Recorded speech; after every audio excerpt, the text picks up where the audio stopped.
सुरुचि ने प्रवचन सुन सुन के प्रतिज्ञा ले ली थी कि अब वो कोई भी पाप नहीं करेगी, सबसे अच्छे से बात करेगी, किसी के साथ बुरा नहीं करेगी।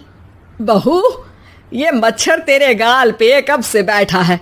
अरे काट लिया तो गाल गुलाब की तरह लाल कर देगा। बैठे रहने दो माँ जी, उसे आराम करना होगा।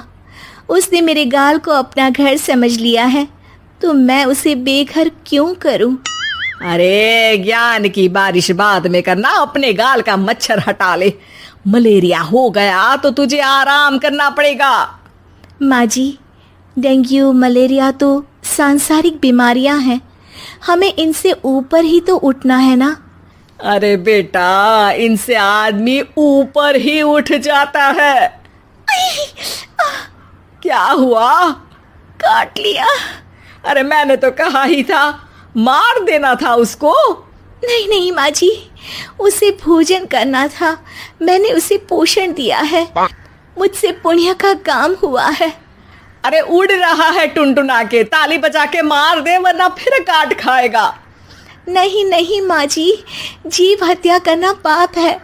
मैंने एक बार व्हाट्सएप पे एक उपदेश पढ़ा था, मच्छर आपको काटे ये उसका जुनून है, उसके बाद आप खुजाओ ये आपका सुकून है, लेकिन कभी मच्छर को मारना मत, क्योंकि उसकी रगों में आपका ही खून है।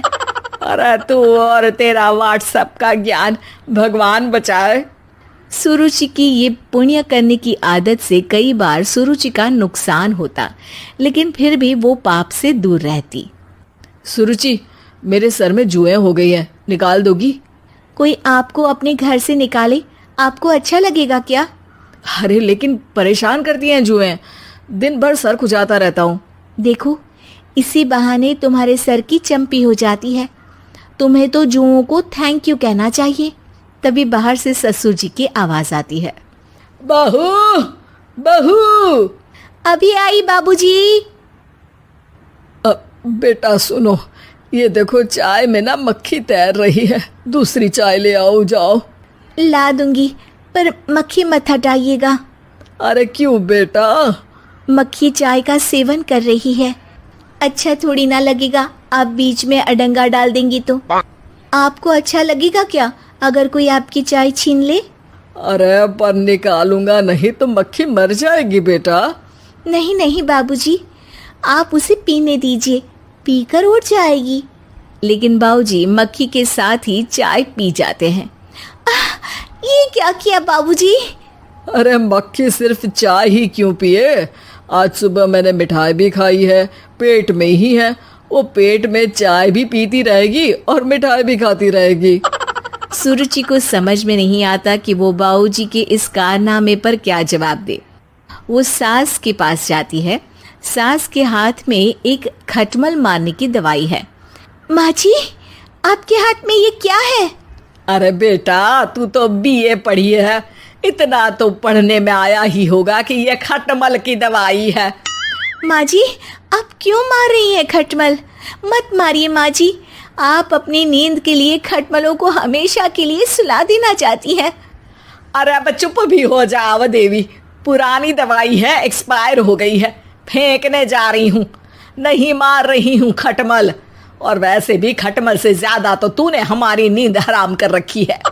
माँ जी, पुण्य करना चाहिए, आपको तो ज्यादा करना चाहिए, आपकी तो उम्र भी हो रही है। अरे उम्र से याद आया, बैंक में जाकर जन्म तारीख सही करवानी है, तैयार हो जा, कल स्कूटी चला के ले जाना मुझे।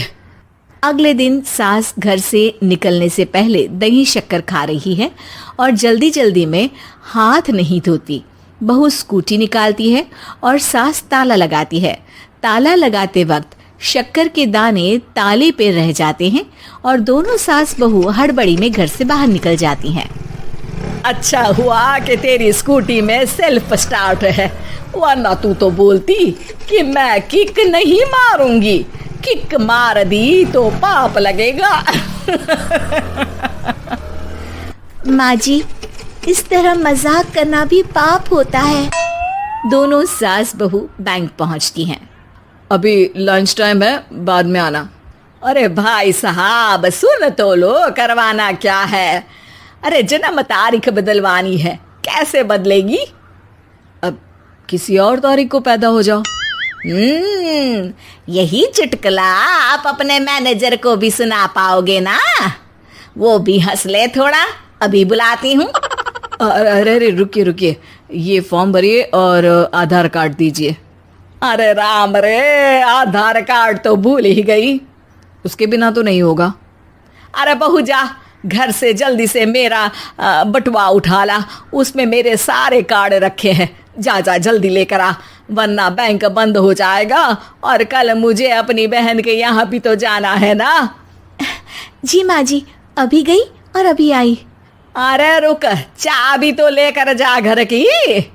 बहू जल्दी से घर पहुंचती है, लेकिन घर पहुंचते ही देखती है कि ताले पे बहुत सारी चींटियां हैं, जो माँ के ताला लगाते वक्त हाथ से ताले पे शक्कर छूट जाने के कारण आ गई थी। चींटियां हट जाओ, मुझे आधार कार्ड निकालना है। बहू चींटियों को हटाती नहीं है, उनसे मिन्नतें करने लगती है। सुनो, हट जाओगी तो और भी शक्कर के दाने खिलाऊंगी। अभी सास का काम बहुत ज़रूरी है, मेरी बात सुन लो, मान लो। मैंने तुमको हटाया तो पाप हो जाएगा।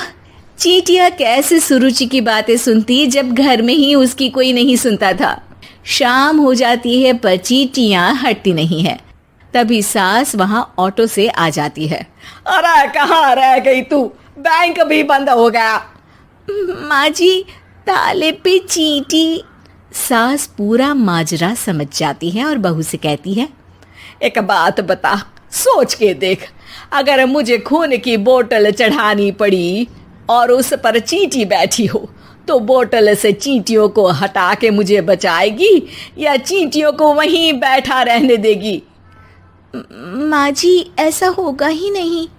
अरे चींटियों को तो मीठा पसंद होता है, खून की बोतल पे तो मच्छर आएगा, क्योंकि खून तो मच्छर पीता है। सास सर पकड़कर बैठ जाती है और रोने लगती है। तभी ससुर जी और सुरुचि का पति भी वहां आ जाता है। अरे रो क्यों रही हो? रहने दो जी, तुमको बताया तो तुम भी रोने लगोगी अपनी किस्मत पर। अगले दिन सास अपनी बड़ी बहन के यहाँ चली जाती है। पति अपना काम कर रहा होता है और सुरुचि उसके पास जाकर कहती है, ये जुएं खत्म करने की दवाई है, मैं मालिश कर देती हूँ। अरे लेकिन तुमको पाप नहीं लगेगा? अपनों की खुशी के लिए अगर छोटे मोटे पाप करने पड़े तो वो पाप अच्छे हैं जी।